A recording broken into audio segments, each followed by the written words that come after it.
लड़की, शहर में नहीं हो, सुंदर हो, क्यूट लग रही हो, वैसे सिंगल हूँ, दिल का भी अच्छा। क्या हस्बैंड ढूंढ रही हो? कुछ भी करना हो हमसे कहना, यहाँ के डॉन हैं हम। डम डम डिगा डिगा डम। कोरस में फटे बांस जैसे गा रहे आवारा शोहदों की आवाज़ पर वह मुड़ी और वहीं खड़ी हो गई। लड़कों के लिए यह नई बात थी। लड़कियां या तो उस पान की गुमटी के आगे से निकलती ही नहीं थी और कोई गलती से आ भी जाए तो तेज कदमों से सरपट चल देती थी। यह पहली बार था जो बला की सुंदर कोई लड़की उनको पलटकर देख रही थी, वह भी इतने इत्मीनान से कि लड़कों की हिम्मत बढ़ी तो दो साथ में आगे आए। क्या मैडम, आगे भी सुनना है? नंबर लिखो 98524। उसके आगे डम डम डिगा डिगा डम। क्योंकि अंग्रेजी आती है कम, तेरे प्यार पे शुरू तेरे प्यार पे ख़त्म। नंबर लिख तड़ाक तड़ाक। दोनों के गाल पर इतनी जोरदार तमाचे पड़े कि एक लड़खड़ा गया और दूसरा तो गिर ही गया। लेकिन जल्दी से दोनों संभले और आसपास देखा, सब उन्हें ही देख रहे थे। बेइज्जती के एहसास ने उसमें गुस्सा भर दिया।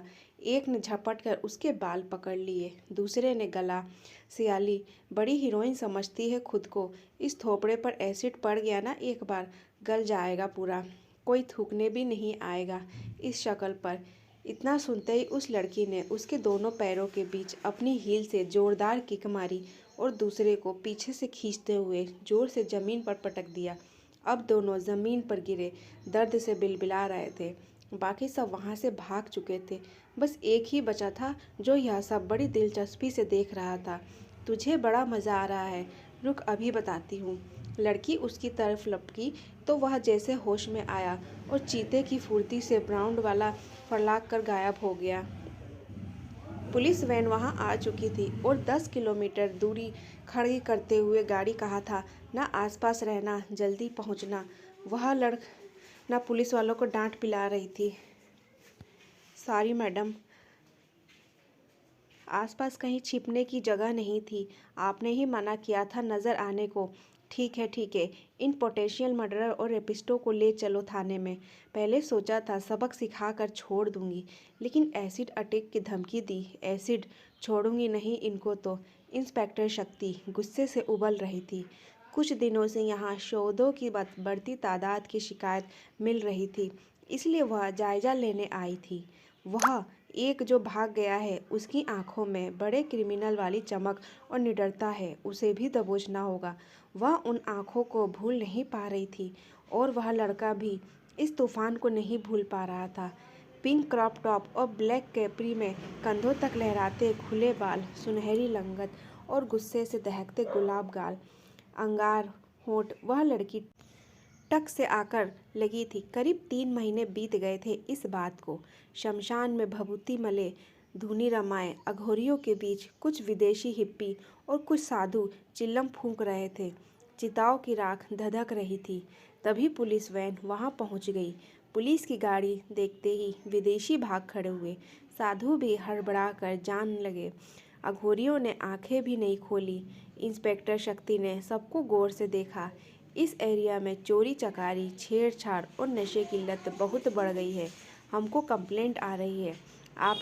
हम लोग साधना में लीन हैं, न किसी जीवित का आहित कर रहे हैं न मृत का। हमें हमारे हाल पर छोड़ दे। एक आघोरी ने आंखें खोली। बड़े से जटा जूट त्रिपुंड रुद्राक्ष की माला धारण किए यह साधु कुछ जाना पहचाना लग रहा था। यह आंखें वह भूल नहीं सकती थी। मैडम चलिए यहाँ से, ये चरसी हिप्पी सब भाग गए हैं, इन लोगों को डिस्टर्ब करना ठीक नहीं। कांस्टेबल उसे वहाँ से ले गए, लेकिन शक्ति बार बार मुड़कर उस अघोरी को देख रही थी। उसकी निगाहें भी उसी पर जमी हुई थी। शहर में विदेशी माफिया के आने की सुगबुगाहट थी। इंस्पेक्टर शक्ति को टिप मिली थी। शहर के नामी 5 स्टार होटल में हाई प्रोफाइल एस्कॉर्ट के गेटअप में वह बार के आसपास मंडरा कर टोह ले रही थी कि तभी उसकी नज़र एक बारटेंडर पर पड़ी। ब्लांड डाई किए बाल, ब्लांड फ्रेंच कट दाढ़ी और नीली आंखें, लेकिन वही कदकाठी, वही चेहरा मोहरा। शक्ति चौंक गई। वह काउंटर पर गई और बोली, 1 Martini please. Sure ma'am, just a minute, कहते हुए वह शक्ति को देखकर एक पल को चौंका। इतना काफ़ी था। वही आवाज़ और आंखों में पहचान की झलक तुम कितने ही रूप बदल लो बहरूपिये, मुझे धोखा नहीं दे सकते। पहले लगा था तुम बस एक आवारा उचक्के हो, फिर अघोरी का स्वांग रचा, आज तो अंग्रेज ही बन गए या रशियन, यूरोपियन क्या बने हो? यहाँ बताओगे या जेल में? क्या हम अकेले में बात कर सकते हैं?